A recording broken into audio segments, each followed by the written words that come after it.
ikikubwira ukimara guhaguruka kuri iyi ntebe iyi ngiyi mbona nicayeho kigahita gisohora nyimara gutera intambwe imwe gusa kigahita gisohora ariko imana yacu iyi ngiyi tuvuga yo ifite iyo character yuko idahinduka ako kamero kayo nihinduka yavuze icyo yavuze gisohoza rwose niyo kwizerwa kuvuga ngo nawe nubaha Imana ugakora iby'Imana igusaba ibizaza ibyago bizaza biri imbere wowe bizagusiparinga nukuvuga ngo wowe ntacyo uzaba.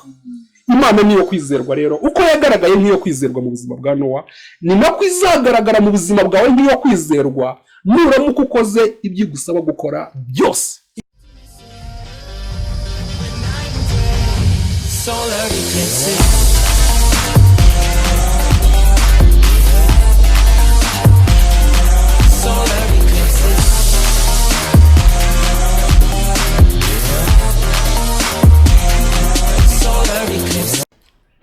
Yesu ashimwe cyane bakunze Bikamba TV, ndabashuhuje muri Imana bane namwe.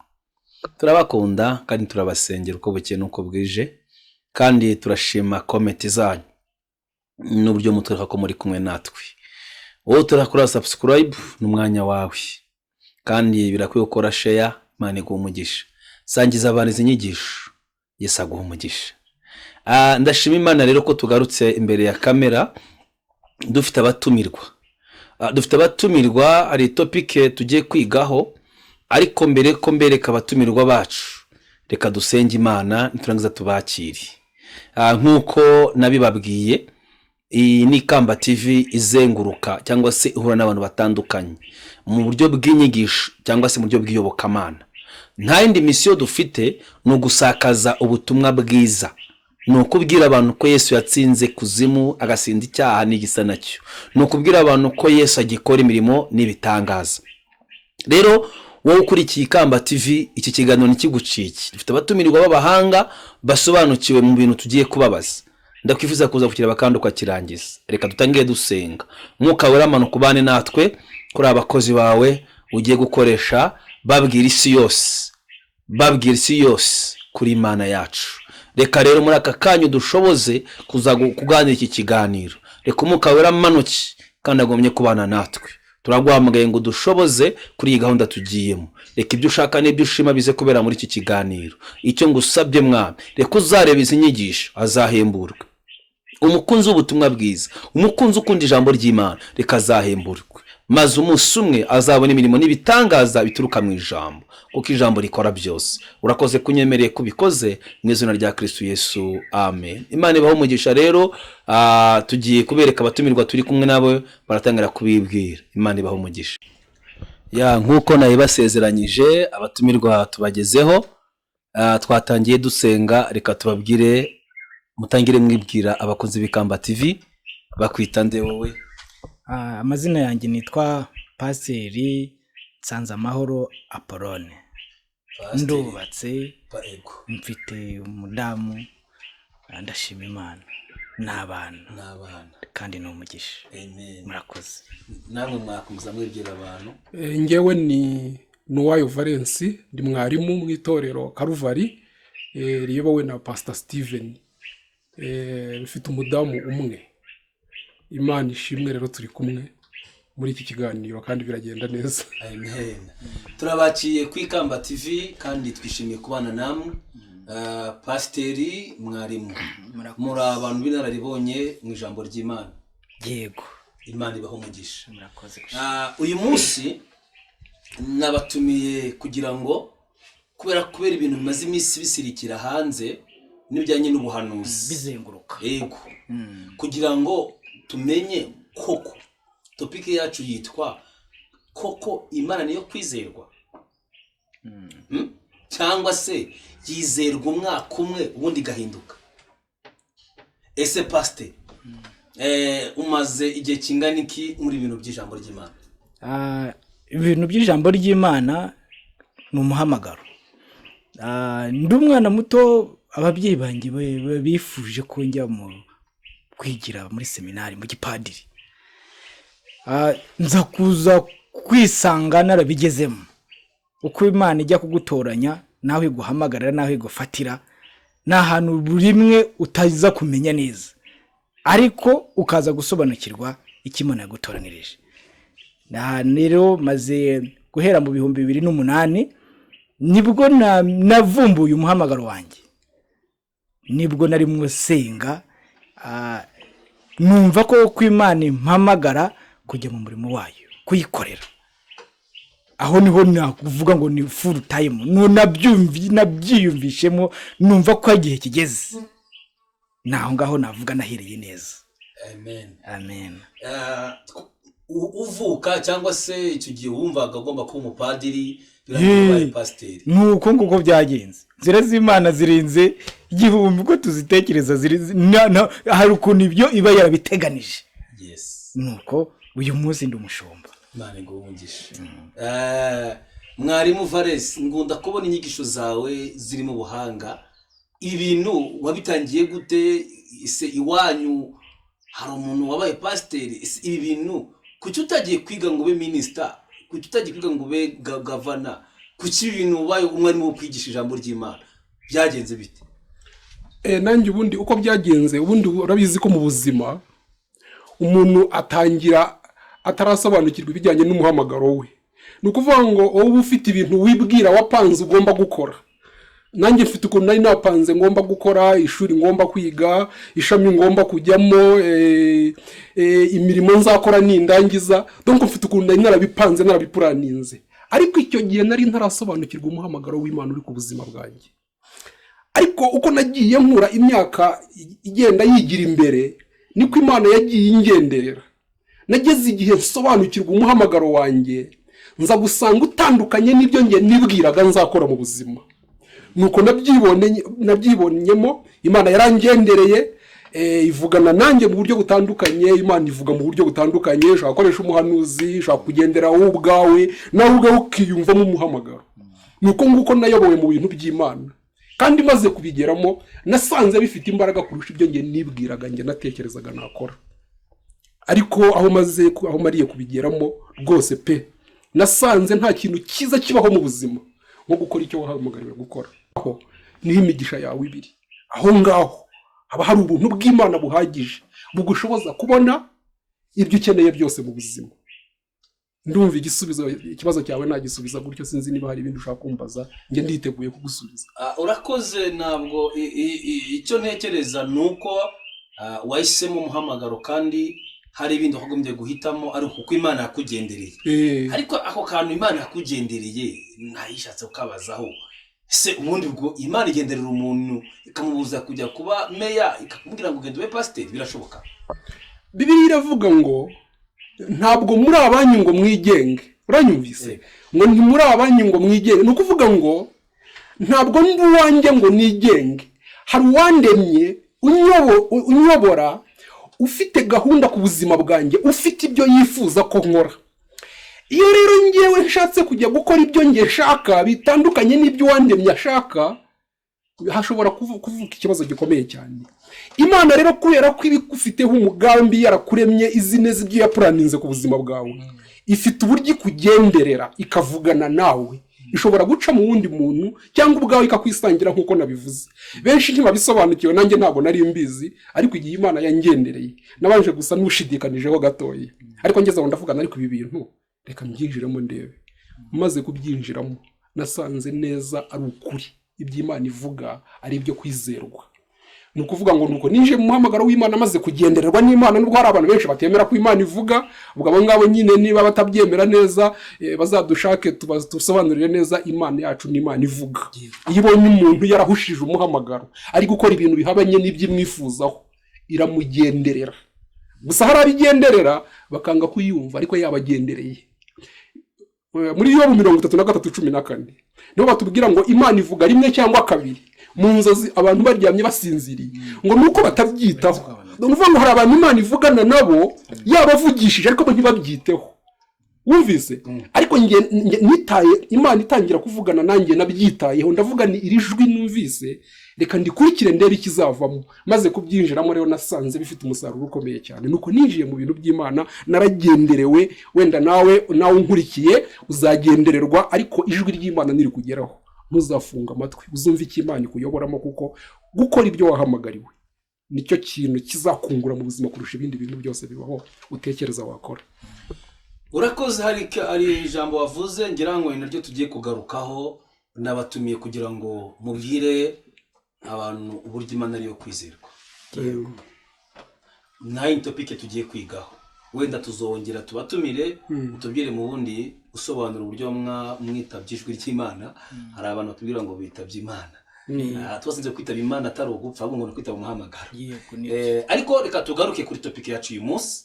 Imana niyo kwizerwa pastor gute? Imana niyo kwizerwa gute? Kuko hari abantu biringira Imana none ejo bakabivamo, bashidikanya ku by'Imana yababwiye. Ese wabwira abantu gute ko Imana ariyo kwizerwa? Murakoze ku kibazo cyiza, kugaragaza ko Imana ariyo kwizerwa. Mu by'ukuri koko nk'uko Bibiliya ibivuga, uko ijambo ryayo ribivuga, Imana niyo kwizerwa. Ndabanza mpamye nshingeho akadomo n'agati, nceho n'umurongo. Imana nyamana, keretse atari Imana nyamana, Imana nyamana yaremye ijuru n'isi, ndaguhamiriza ko ariyo kwizerwa. Niyo ukuri kandi niyo kwizerwa. Ushingiye kuki? Nashingira kuri Bibiliya, ku ijambo ryayo ryanditswe ihumekeye abagaragu bayo. Ni ukuri kandi niyo kwizerwa. Hari aho yagiye itanga amasezerano, igahereza Aburahamu isezerano: nzabana nawe, nzakugira ubwoko bukomeye cyane. Cyangwa se umudamu we Sara, nzaguha umwana w'umuhungu. Ikabimubwira, ikabivuga, ikanabisohoza, ikarinda iryo jambo yavuze kandi ikanarisohoza, ikaririnda ikanarisohoza. Kuko Sara umwana yagize ate? Yaramubonye. Ni ukuvuga niba hariho abantu batabyemera, batabyumva, hari ibintu baba bagomba gusobanukirwa. Icya mbere, harimo ikibazo cy'igihe. Hari ikikubwira ukimara guhaguruka kuri iyi ntebe, iyi ngiyi mbona nicayeho, kigahita gisohora. Nyimara gutera intambwe imwe gusa, kigahita gisohora. Yakikubwiye, ndongera mpamye niyo kwizerwa. Hari n'ikindi kubwira inyuze mu bagaragu bayo, mu nzozi, mu iyerekwa, cyangwa se ku muhanuzi, cyangwa mu ijambo, ikabivuga. Icyo nari ngubwiye ngo kimwe kishobora guhita kiba ako kanya, hari ikindi gifata igihe, gishobora kuba ari gito. Indi ivuga kiri bumara igihe kirekire. Isezerano ry'urubyaro urumva harimo igihe. Ariko ushobora kukubwira ngo murinze impanuka ya moto. Ukimara kwicara kuri moto, ugahita ubona ati rwanda ndi bukwereke ikimenyetso, ukamukaza kukibona ikimenyetso. Aho ngaho ibikweretse ngo ni ikibazo cy'igihe. Ku bantu babwiwe ko Imana ariyo kwizerwa, cyangwa se ku kintu Imana yababwiye ko gisohora cyangwa se kugisohoza. Rero hari uzahubukira rero ngo Imana iravuze ngo iguhaye etaje, kandi uzi ko nta n'urugi mu rugo ufite, cyangwa se iguhaye etaje, uzi neza yuko no kubona inkweto na siraje ni intambara. Ibyo bintu rero ujye uhita umenya ko hariho igihe biri bumare, hari igihe biri bumare kugira ngo bisohore. Irabitegura. Hari ibintu bigomba kubanza mbere yuko ubona uwo mugisha cyangwa icyo kintu Imana yakubwiye. Niyo kwizerwa nibyo. Reka tugusabe winjire muri Bibiliya. Kuko abantu badukurikiranye kuvuga amagambo gutyo gusa bashobora kutabyumva. Ariko nk'umupasiteri, reka winjire muri Bibiliya, noneho ugira ikintu ugira abantu ko Imana ariyo kwizera, gukoresha Bibiliya kugira ngo tuze kujya no kuri mwarimu.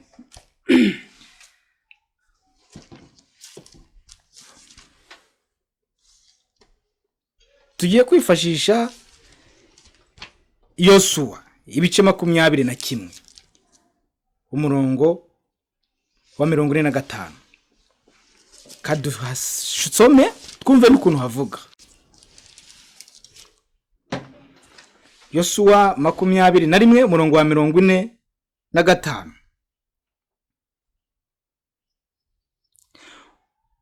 uko niko Uwiteka yahaye Abisiraheli igihugu cyose yasezeranije ba sekuruza babo, baragihindura baturayo. Uwiteka abaha ihumure impande zose nk'uko yasezeranije ba sekuruza babo. Nta muntu n'umwe wo mu babisha babo bose wabahagaraye imbere, ahubwo Uwiteka abagabiza ababisha babo bose. Nta jambo ryiza na rimwe mu y'Uwiteka yasezeranije ubwoko bwa Isiraheli ryakutse, ahubwo byose byarasohoye. Yemereye Yosuwa ibice 21 umurongo wa 43 kugeza ku wa 45 niho nsomye. Havuga ngo ikijambo Imana yari yabwiye Abayisiraheli bose kwizabaha gakondo cyangwa se izabaha igihugu cy'isezerano, byose niko byagenze. Imana yarabibabwiye, yari yabanje kubibwira basekuruza babo. Harazamo Aburahamu, harazamo Isaka, harazamo Yakobo, harazamo urubyaro rwa Yakobo, imiryango 12. Hazagera igihe bazajya muri Egiputa mu bunyage, hazagera n'igihe bazahindukira ibahe gakondo. Iyi gakondo rero ahangaha bari kutubwira yuko ngo nta jambo na rimwe Uwiteka yavuze rizigira rikuka, kandi batubwiye ngo n'ababisha babo bose nta n'umwe uzigera abahagarara imbere. Imana rero yavuze, ni iri jambo riba riri ukuri. Icyakora habanje kunyura igihe, bimwe navuze mbere. Mugenzi wanjye turi kumwe rero ashobora kuba afite ikindi nanone yatwunganiraho, ariko iri jambo rivuga ngo Imana niyo kwizerwa biri ukuri. Iyo nshaka gusobanura ahantu, icya mbere kugira ngo abankurikiye banamenye ko Imana ariyo kwizerwa, ndabanza nibura kubasomera icyanditswe kivuga ko Imana ariyo kwizerwa, kuko nyine nshobora kubivuga avuga ati ni Valence ubivuze, ariko nibura uwo muntu ashobora kuba yizera ibyanditswe ariko ngewe ibyo navuga adashobora kubyizera. Niyo mpamvu ngomba kubanza kumujyana mu byanditswe kugira ngo mwereke ibyanditswe bitwibwira ko Imana ariyo kwizerwa. Reka tujye mu Baheburayo, mu gitabo cy'Abaheburayo 10:23 tuhasome wumva uko havuga, kuko burya reka tubanze muri Timoteyo wa 2. Timoteyo wa 2:13 haratubwira ngo kandi nubwo tutizera we ahora ari uwo kwizerwa vara. Ngo kandi reka nongere musome, ngo kandi nubwo tutizera ngo we ahora ari uwo kwizerwa. Ndekeye aha ngaha urabona ngo Bibiliya ubwayo iratubwira ko Imana ihora ari iyo kwizerwa. Ntabwo ari Imana yo kwizerwa igihe kimwe ngo nihagera ikindi gihe bitakiri yo kwizerwa, kuko umuntu we ushobora kugira igihe umwizera ariko wajya kubona ukabona ibintu ari gukora noneho kwa cya kizere wari umufitiye ukagitakaza, kuko ubona noneho atangiye kugaragaza kutizerwa. Ariko hano Bibiliya itubwiye ngo Imana yo ihora ari iyo kwizerwa ibihe byose. Mu gihe cya kera yari iyo kwizerwa, n'uyu munsi niyo kwizerwa, no mu bihe bizaza izahora ari iyo kwizerwa nk'uko byanditswe bitubwiye.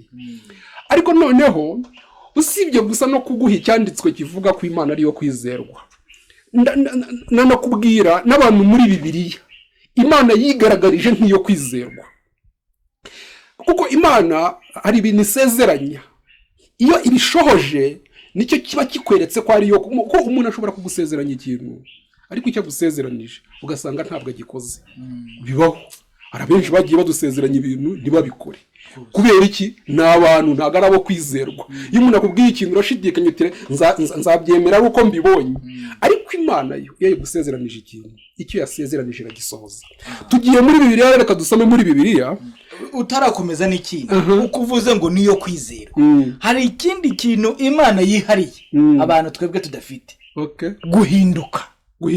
Abantu uko bivuze uko abantu bo mu gitondo bashobora guhinduka, ariko Imana yacu iyi ngiyi tuvuga yo ifite iyo character yuko idahinduka. Ako kamero kayo nihinduka. Yavuze icyo yavuze gisohoza rwose niyo kwizerwa. Yego, uwo murongo aha twari tugiye gusoma rero ni mu Bami. Tugiye mu Bami ba 2:8 Abami ba 2:56. reka tuhasome turebe. Abami ba mbere 8:56 baratubwira ngo Uwiteka ashimwe kuko ahaye ubwoko bwe bwa Isirayeli ihumure nk'uko yabasezeranije kose. Uvuga ni ijambo ritubara ngo nta jambo na rimwe mu masezerano yose yasezeranije mu kanwa k'umugaragu we Mose ritasohoye vuba. Ni ukuvuga ngo amagambo yose Imana yasezeranije mu kanwa ka Mose ngo nta na rimwe ritasohoye. Ndagira ngo wumve ukuntu Imana ari yo kwizerwa. Yabaye iyo kwizerwa kuri Mose kuko batubwiye ko amagambo yose yasezeranije Mose yayasohoje. Ikindi biribwa ikavuga ko ari yo kwizerwa. Noneho si nibyo, wenda reka dukomeze ikiganiro, ariko nanjye ubwanjye ndetse n'uyu mugenzi wawe yakubwira uburyo Imana yigaragaje mu buzima bwe nk'iyo kwizerwa. Reka ikindi naguciye mu ijambo. Iryo jambo warivuze ni Salomo. Ni Salomo. Arimo asenga arivuga araryatura ngo nta jambo na rimwe Imana yavuze mu kanwa kabasha gukuruza ahereye kuri Mose nk'uko bivuze. Ni yirefeye yagendeye ku by'Imana yabwiye Mose. Ariko ni Salomo wari mugira iki ubivuga. Kandi hari n'umwana na papa we Dawidi yarazi iby'Imana yagize ate Imana yamubwiye. Aha rero bari kugira iki bari kubyemeza rwose. Nta jambo na rimwe Dawidi barimo barasenga nta jambo na rimwe. Nukuvuga ngo Imana yigaragaje nk'iyo kwizerwa mu buzima bwa Dawidi. Noneho Dawidi yifuriza na Salomo ko yazakurikira iyo Mana kuko yari yayibonye ko kwizerwa. Kuko atarayibonye ko kwizerwa ntabwo yabiraga umuhungu we. Wumvise kuko ibyo wabonye ko kwizerwa nibyo wifuriza abana bawe. Imana yigaragaje nk'iyo kwizerwa mu buzima bwa Dawidi, niyo mpamvu yasabye Salomo ko nawe yazakurikira iyo Mana. Salomo mwana wanjye ujye umenya Imana yasa.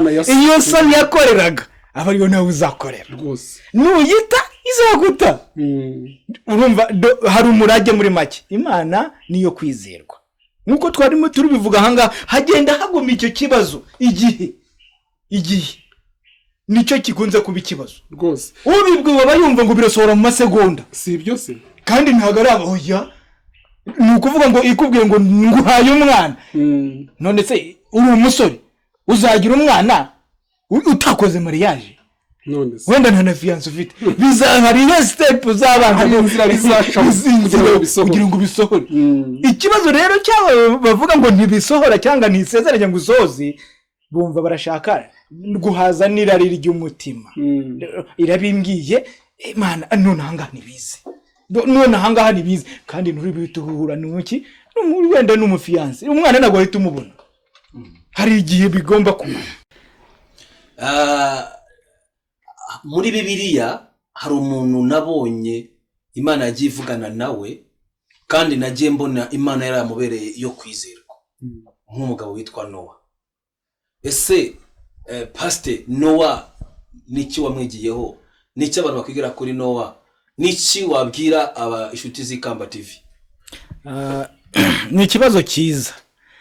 Imana yabwiye Nowa kubaza inkuge mu giti cyitwa gofero. Imana iza kubwira Nowa ngo abazi inkuge, hari ikibazo cyari cyabaye.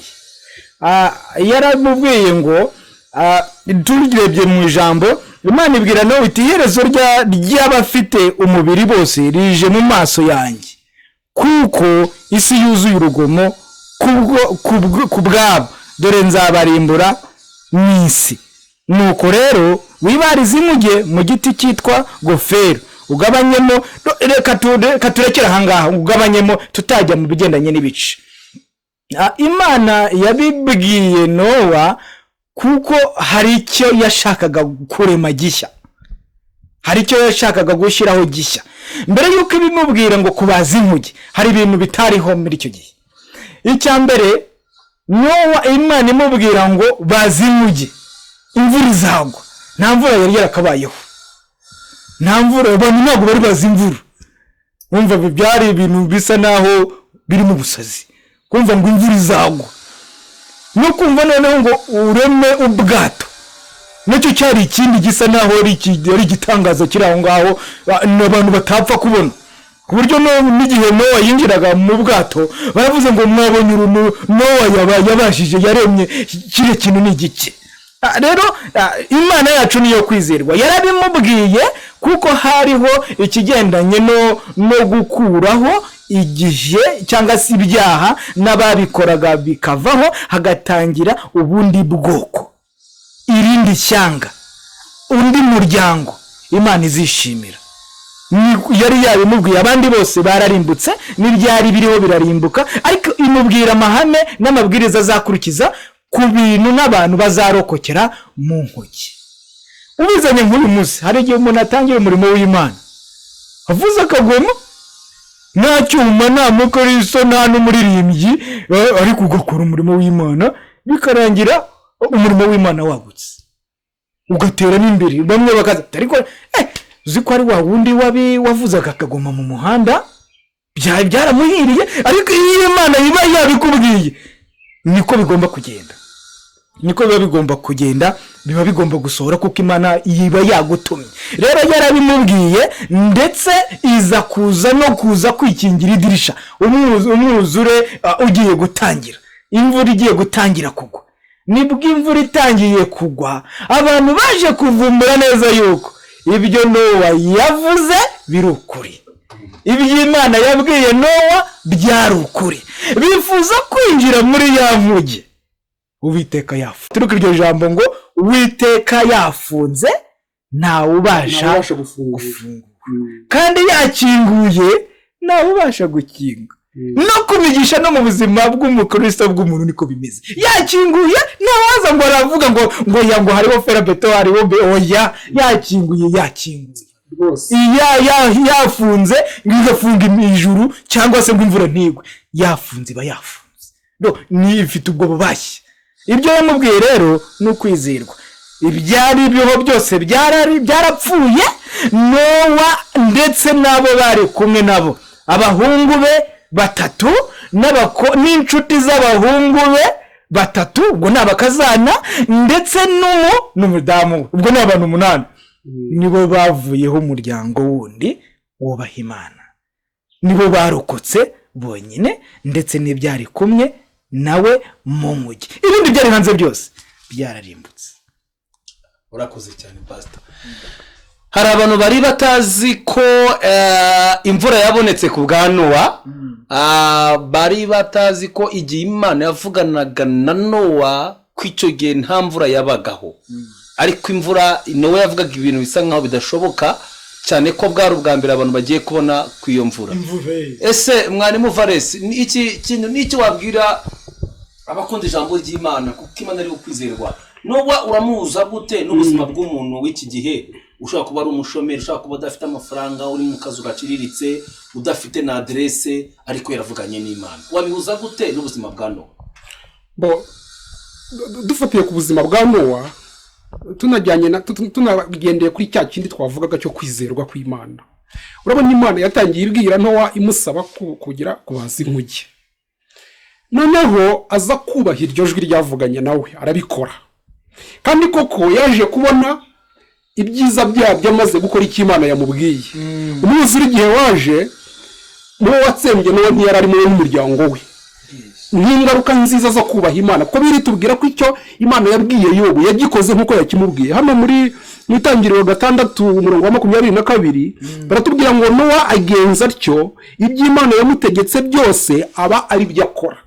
Ngo Nowa agenza atyo ibyo Imana yamutegetse byose aba ari byo akora. Ni ukuvuga ngo yabikoze nkuko Imana yabimubwiye. Icyakurikiyeho rero ni ukubona inyungu zo kubaha Imana. Ni ukuvuga ngo imvura yaraguye, umwuzure waraje, abo watsembye we ntiyararimo kuko yubashye Imana, ariko batarubashye Imana bose bararimbutse.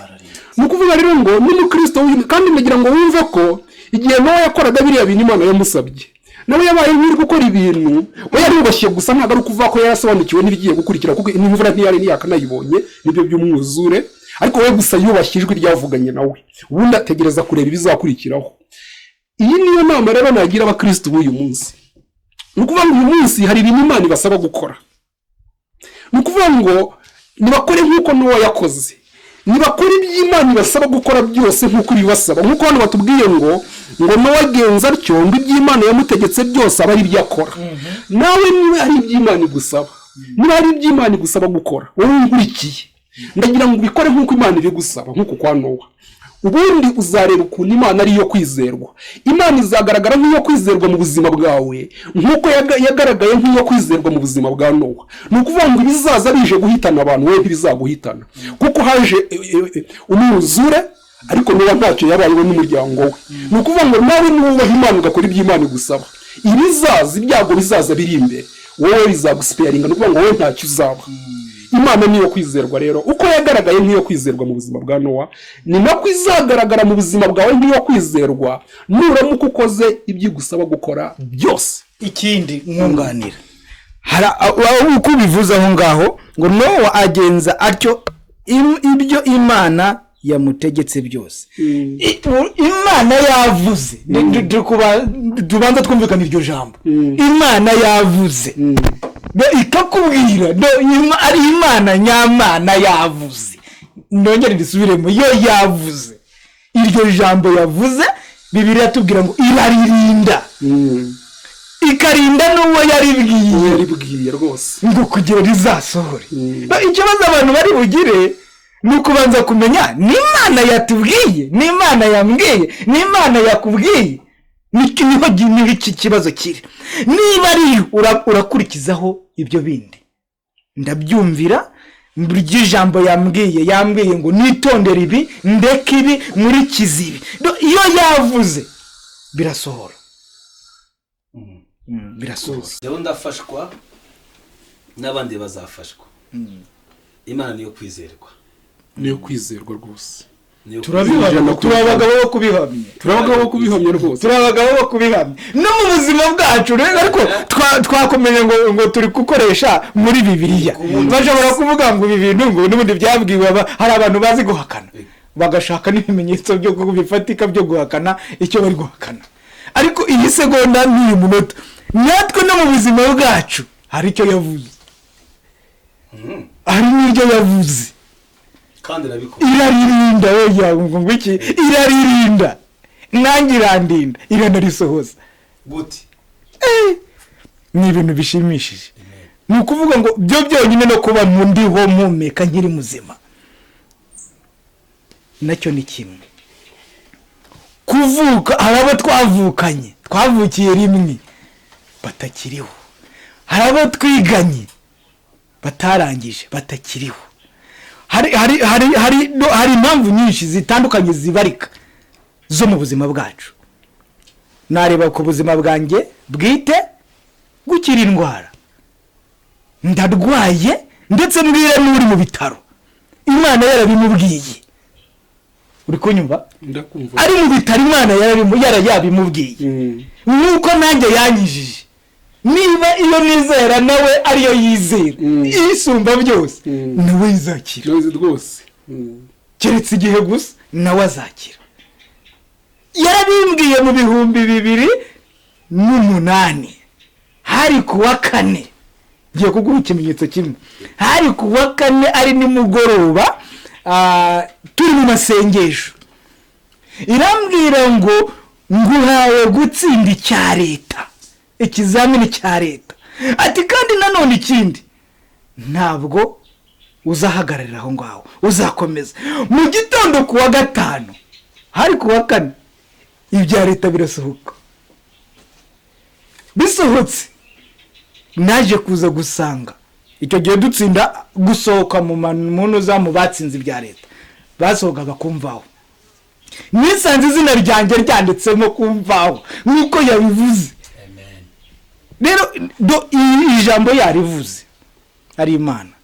Ikibazo dufite hari n'uzavangirwa, hariho n'uzavuga itavuze, ayibeshyere, ayituburire ikinyarwanda cy'iki gihe kigezweho, ayituburire, anaza ati mu musanzwe wo mu muzi w'amavuta kandi wenda yarakamye. Hari igihe ashira mu mperezo, hari igihe ashira mu mperezo umuntu akakira baracyayafite, imperezo iracyuzuye. Ukiyafite agahagarara akavuga Imana ikavuga. icyo yavuze kirasohora kirasohora uko iryo joro byagenze mu gitondo byahise bisohora njye nta nubwo byatinze ku mugoroba mu gitondo bihita bisohora. Imana yacu rero yavuze niyo kwizerwa niyo kwizerwa nanjye rwose tutiriwe tujya kure wenda uyu nguyu arimo ari gutanga ubuhamya bw'ukuntu Imana yigaragaje mu buzima bwe nk'iyo kwizerwa kuko dushobora kuvuga tuti ushobora kugusomera icyanditswe aho Imana aho biri tubwira ko ariyo kwizerwa ibyo wenda ukaba ushobora kuvuga uti se ibyo ngibyo we waduhamiriza gute ko ari ukuri cyangwa se no mu buzima bwa bantu wana ba Aburahamu na ba Mose hari ukuntu Imana yagiye yigaragaza nk'iyo kwizerwa. Ibyo byose umuntu ashobora kuvuga ati ariko se wowe wari uri kumwe nabo uzite ko wari uhari. Noneho ndakubwira ngo nanjye ubwanjye yigaragaje nk'iyo kwizerwa mu buzima bwanjye kuko iyo umuntu ashobora kwigisha ijambo ry'Imana kandi kera ntarabigiraga Imana yatangiye ibivugana nanjye nta jambo ngira ntashobora no kwigisha umuntu umwe cyangwa babiri cyangwa batatu ariko Imana ikambwira ibijyanye n'uburyo nzaba umwigisha izajya nigisha abantu kandi inyigisho zizabafasha. Ibi ni ibintu Imana yambwiye ndabyibuka ndi mu butayu kuri 12 kwa Masasu niho Imana yabimbwiriye. Utemera ko Imana ivuga we ubwo ngo azadushake tuzamusobanurira neza wowe ni ikibazo ariko kubemera ko Imana ivuga ngiye Imana yambwiye ibijyanye no kwigisha ijambo ryayo ndi kwa Masasu mu butayu ari ntabyo ngira muri ngewe ntabyo ngira muri ngewe rwose na Bibiliya nibaza ese birashoboka ko nahagarara imbere y'umuntu iminota 5 navuga kuko sinashoboraga iminota 5 ndi kwigisha umuntu ijambo ry'Imana nakura he ibyo kuvuga ariko Imana ikavuga ati humura wowe ubaha gusa inyigisho ninjye uzajya uziguha ngiye zajya nca muri wowe nigisha abantu ntago ari wowe uzabigisha ninjye uzabigisha uciye muri wowe. Okay, ndavuga nireka ndebe ibi bintu icyo bizabyara ndavuga nireka nizere nanjye nkuko Nowa yizeye ijwi ryavuganye nawe nanjye ndavuga nireka nizere iby'Imana imbwiye turebe uko bizagenda. Ariko si uyu munsi zindi umugabo wo guhamya icyo Imana yavuze. Uyu munsi ni ukuvuga ngo ibyigisho bimanuka muri ngewe buri gihe mpita nibuka ukuntu Imana yabimbwiraga cyagiye uhita usubira inyuma nkabyibuka Imana ibimbwira nta nyigisho ziba muri ngewe. Nicyo cyantangaje cyane ukuntu Imana ariyo kwizerwa. Nawe niba hari ikintu yakubwiye nushaka ubyizere kuko nanjye Imana yavuganye nanjye isohoza ibyo yambwiye. Uyu munsi ndi umugabo wo guhamya ukwizerwa kw'Imana. Ntabwo ndi kuvuga ngo ni Nowa wabiduhamiriza gusa cyangwa se ngo biranditse muri Bibiliya. Nanjye ubwanjye nkuko mugenzi wanjye nawe ari umugabo wo guhamya Imana uburyo yigaragaje nk'iyo kwizerwa mu buzima bwe. Nanjye ubwo n'urugero rumwe muhaye ni byinshi Imana yagiye mbwira kandi ikabisohoza. Ntabwo nshatse kubivuga akakanya narinda ngeza nejo nkibivuga ni byinshi cyane. Natangiye nge gukizwa Imana ivugana nanjye ica mu bahanuzi nanjye ubwanjye nyisangira mbese mu buryo bwinshi butandukanye Imana ivuga yavuganye nanjye kandi iby'Imana yambwiye igenda ibisohoza rwose nanjye ubwanjye nkibonera ko ari yo kwizerwa atari kubisoma gusa. Reka nkubwire atari kubisoma gusa muri Bibiliya cyangwa kuvuga ngo yabikoze kuri Nowa nanjye ubwanjye ibyo nibyo bita knowing God by experience. Nuko ushobora guhamya Imana utasomye cyangwa wabwiwe n'abandi. Imana nawe ubwawe wiboneye yigaragaje mu buzima bwawe. Ni ukuvuga ngo ngende umugabo wo guhamya kwizerwa kw'Imana kuko nanjye ubwanjye mu buzima bwanjye yigaragaje nk'iyo kwizerwa isohoza ibintu yambwiye kandi natekerezaga ko bidashoboka mu buzima bwanjye. Ukuntu Imana ariyo kwizerwa na mugenzi wanjye wenda yanyunganira kuko nawe niyo kwizerwa. Ikindi mvuga ushobora kuvuga ngo ntabwo ariyo kwizerwa hari ibyo abashingiraho. Ahangaha wowe bikubwira ngo uzigisha hari n'igihe cyo gutegereza no gutegurwa kugira ngo uzagere ku cyo uri cyo uyu munsi. Iyo umuntu rero atasobanukiwe ako kantu k'igihe mu gitondo bitewe n'ibihe ishobora kukubwira ngo uri burye cyangwa mwana wanjye ndakugaburiye ku mugoroba ukaburara rwose kandi yavuganye nawe. Niyo yabivuze n'uwabivuze ntiyibeshye ntiyavangiwe ikakubwira ngo mwana wanjye ndakugaburiye ariko ejo ukagira iki ukaburara cyangwa nimugoroba ukaburara. Ntabwo ikibazo ari ukuburara ni ukuvuga ngo nubwo byaba bibaye ijambo iba yavuze ryo ibiri buririnde hariho intambwe iri butambuke igihe kiri butambuke nk'uko mugenzi wanjye yaraguteguye iguhereza uko uzajya ubikora, iguhuza nabo uzabikorana nabo, kuko ntiyari kubiguha muri uwo munota, ntabwo wari kubona ububwiriza. Hari aho yaguhaye muraba mufatanije, hari abo yakunganiye yaguhaye bari bukuyobore muri icyo cyerekezo Imana n'ijambo yavuze, ku buryo uyu munsi wahagaruka bivuga rwose. Rero harimo ikibazo cy'umwanya. Hari abashaka ngo birabaye ngo isegonda bihite biza, aho ngaho umuntu abatandukiriye. Nguko rero bakristo bavandimwe, twari kumwe n'abigisha b'ijambo ry'Imana. Birashoboka ko Imana yakubwiye guhaye umugore igatinda umugabo, inzu, amafaranga, ariko ukabona ubuzima ubayemo n'iby'Imana yakubwiye bidahuye. Turengera kukubwira ngo Imana niyo kwizerwa, kuko ijambo Imana ivuze irarisohoza. Tugana ku musozo kugira ngo dusoze inyigisho yacu, n'iki mwasoza mubwira abakristo abavandimwe bacu barindiriye Imana, wakomeje kuvuga ku kintu bita igihe. Igihe niki? Gutegereza Imana hagati y'isezerano n'umuntu habamo igihe. Icyo gihe umuntu agomba kuba ameze gute? Wabwira inshuti zikamba Calvary. Ku bigendanye n'igihe, gutegereza igihe ni igihe, buri kintu cyose gikorwa mu gihe. Hari umwanya, hari igihe tugomba kucyubaha. Imbere y'Imana hari igihe, no ku muntu hariho igihe. Ni ukuvuga ngo mu mwanya mwiza, mu gihe gikwiye, n'ahantu hakwiye, Imana ikwiye ikora igikwiye kuri uwo muntu wujuje izo condition. Ibyo bihamye. Ugomba kuba ukimara kugera ahantu hakwiye, ku gihe gikwiye, nawe umaze kuba ukwiye, no kuri rya Mana yavuze rya jambo ikwiye, ikora cya kintu. Harimo umwanya rero wo gutegereza. Bamwe bavuga ngo ndi muri tegereza, babivuga bashingiye ku mubyeyi ugiye kwibaruka, ngo ndi muri tegereza. Ni ukuvuga haba hari igihe kiri bushyire umudogiteri cyangwa umubyaza cyangwa umuganga umunasi akagufasha umumama akibaruka. Aho niho bavuga ngo ari muri tegereza. Rero ni igihe cyo gutegereza, gishobora kuba gito, gishobora kuba ari icy'akanya gato, kiringaniye, cyangwa se icyo mu gihe kirekire. Ibyo bihe bibaho muri icyo gihe cyo gusubizwa ku Mana yo kwizerwa, iri busubize uyiringiye. Nanjye navuga urabona, habaho kuvuga kw'Imana, hakabaho no gusohoza kw'Imana. Dore uvuga ngo hari igihe cyo kuvuga, hakabaho n'igihe cyo gusohoza iby'Imana yavuze. Ni ukuvuga ngo hagati aho harimo igihe bishobora kuba umwaka umwe, bishobora kuba 2, bishobora kuba 3, bishobora kuba 4. Gusa inama nagira unkurikiye ni ukuvuga ngo agomba kwitwara neza mu gihe cyo gutegereza, kuko hari umuntu urambirwa vuba, akaba yarambirwa igihe kitaragera Imana cyo gusohoza iby'Imana yarambeye. None ibintu bikaba byamanuka bigasanga yaramaze kuva mu mwanya, kuko ibintu bifite aho bigusanga, sibyo?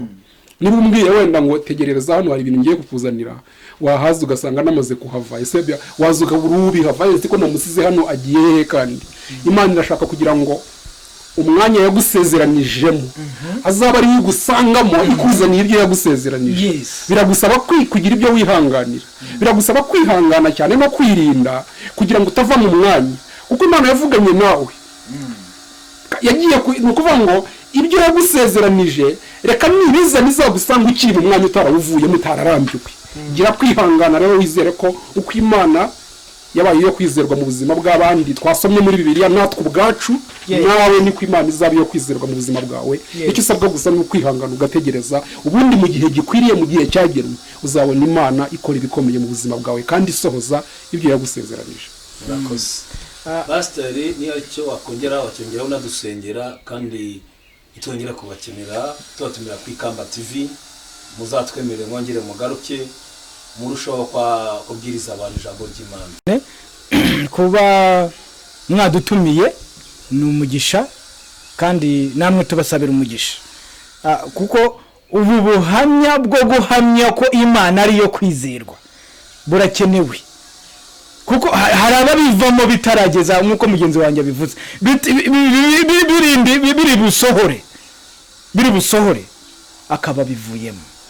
gutegereza ni ukwihangana, ni uburyo umuntu aba afite muri we bwo kwihangana, akihanganira icyo gihe kigenwe atazi cy'Imana iri busohorezemo ibyo Imana yamubwiye, ibyo Imana ayitegerejeho ikabikora. Ariko noneho yo we agategereza. Gutegereza ni ikintu cyiza. N'umuntu ugiye kugira icyo abona cyangwa se hari icyo agiye kugeraho, kugira ngo umubyeyi abone umwana agomba gutegereza amezi 9, azigengesera, yitwararike, hagira ibyo abuzwa, hagira ibyo yirinda, hari imyitwarire bazamusaba kugira ngo urangize amashuri abanza. Uzihanganira kwiga imyaka 6, ntabwo uziga mu wa mbere ngo usimbuke mu wa 3. Uzajya mpaka kandi ibizamini byose bazaguha muri iyo myaka 6 usabwa kubikora kugeza igihe mu wa 6 uzakorera ikizamini. Natwe rero icyo gihe cyagenwe hari ibiba birimo ugomba kwihanganira, hari ibiba birimo uburi buhure nabyo, hari ibiba birimo uri busabe kunyuramo kugira ngo uzagere kuri cya kindi Imana yakubwiye. Imana yacu rero niyo kwizerwa.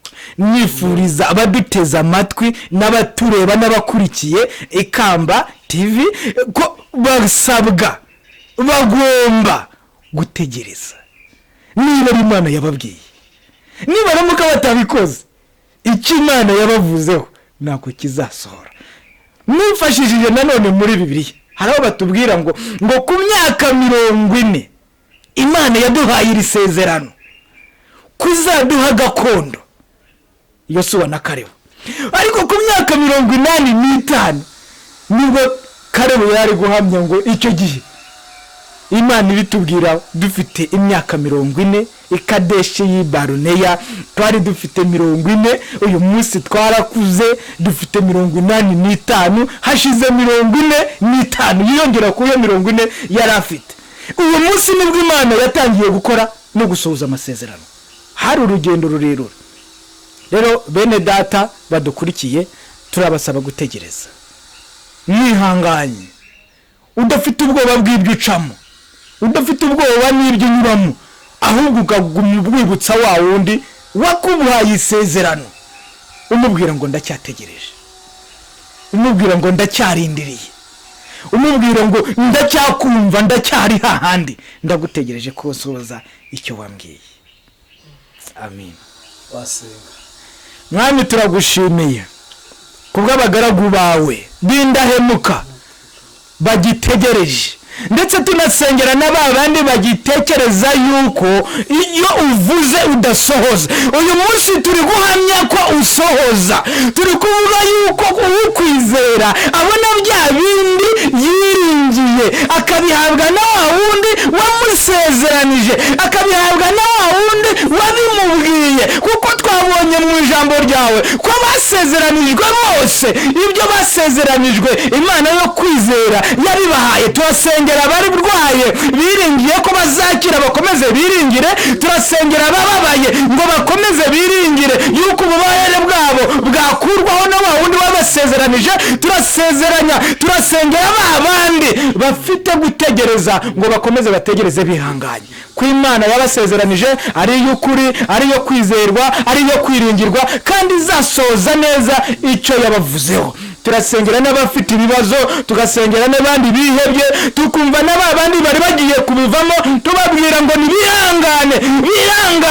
bihangane bategereze uwasezeranije n'uwo kwizerwa. Turagushimiye kandi ukomeze gutegereza wihanganye. Ngaho Imana y'amahoro ukomeze kugushyitsa no kuguha imbaraga, ukomeze utegereze nayo kuko ariyo kwizerwa. Utegereze umunota n'isaha ibyo yavuze bizaba bisohoye. Tunezerewe yuko uzaza mu nzu, mu rusengero, ugashima, mu miryango ugashima ko ibyo Imana yavuze byasohoye. Mu izina rya Yesu Kristo dusenze turingira koze. Amen.